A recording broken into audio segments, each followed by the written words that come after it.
हर हर महादेव। बोलिए शंकर भगवान की जय। शिव और सती के विवाह की कथा। अब ब्रह्मा जी बोले, नारद, जब मैं कैलाश पर्वत पर भगवान शिव को प्रजापति दक्ष की स्वीकृति की सूचना देने पहुंचा तो वे उत्सुकतापूर्वक मेरी ही प्रतीक्षा कर रहे थे। तब मैंने महादेव जी से कहा, हे भगवान, दक्ष ने कहा है कि वे अपनी पुत्री सती का विवाह भगवान शिव से करने को तैयार हैं, क्योंकि सती का जन्म महादेव जी के लिए ही हुआ है। यह विवाह होने पर उन्हें सबसे अधिक प्रसन्नता होगी। उनकी पुत्री सती ने महादेव जी को पति रूप में प्राप्त करने हेतु ही उनकी घोर तपस्या की है। उन्हें इस बात की भी खुशी है कि मैं स्वयं अपनी आज्ञा से उनकी पुत्री के लिए आपका अर्थात भगवान शिव का विवाह का प्रस्ताव लेकर वहाँ गया। उन्होंने कहा, हे पितामह, उनसे कहिए कि वे शुभ लगन और मुहूर्त में अपनी बारात लेकर स्वयं आए। मैं अपनी पुत्री का कन्यादान सहर्ष महादेव जी को कर दूंगा। हे भगवान, दक्ष ने मुझसे यह बात की है, इसलिए आप शुभ मुहूर्त देखकर शीघ्र ही उनके घर चले और देवी सती का वरण करें।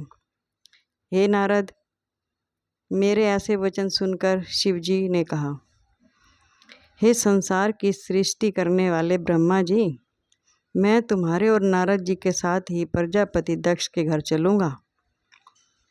इसलिए ब्रह्मा जी, आप नारद और आप अपने मानस पुत्रों का स्मरण कर उन्हें यहाँ बुलाओ।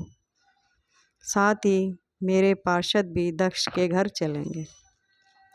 नारद जी, तब भगवान शिव की आज्ञा पाकर मैंने तुम्हारा और अपने अन्य मानस पुत्रों का स्मरण किया।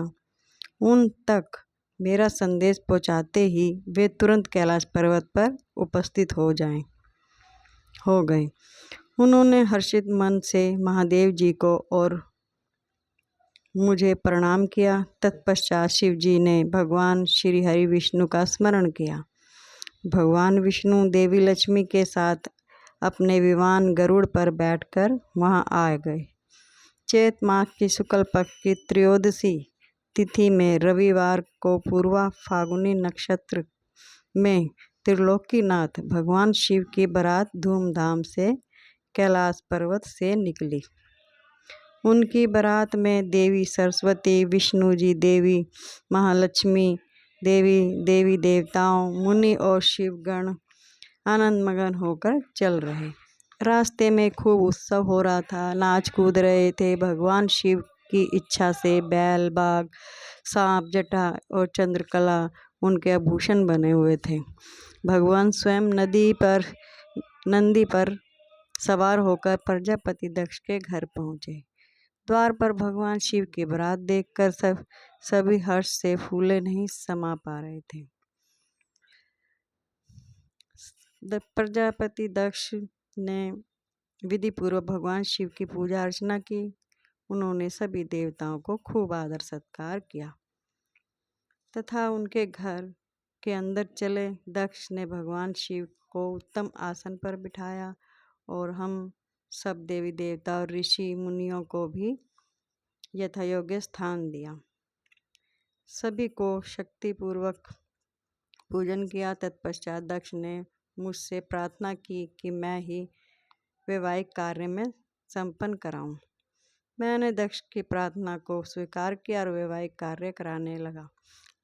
शुभ लगन और मुहूर्त देखकर प्रजापति दक्ष ने अपनी पुत्री सती का हाथ भगवान शिव के हाथ में सौंप दिया और विधि विधान से पाणी ग्रहण स्वीकार संपन्न कराया।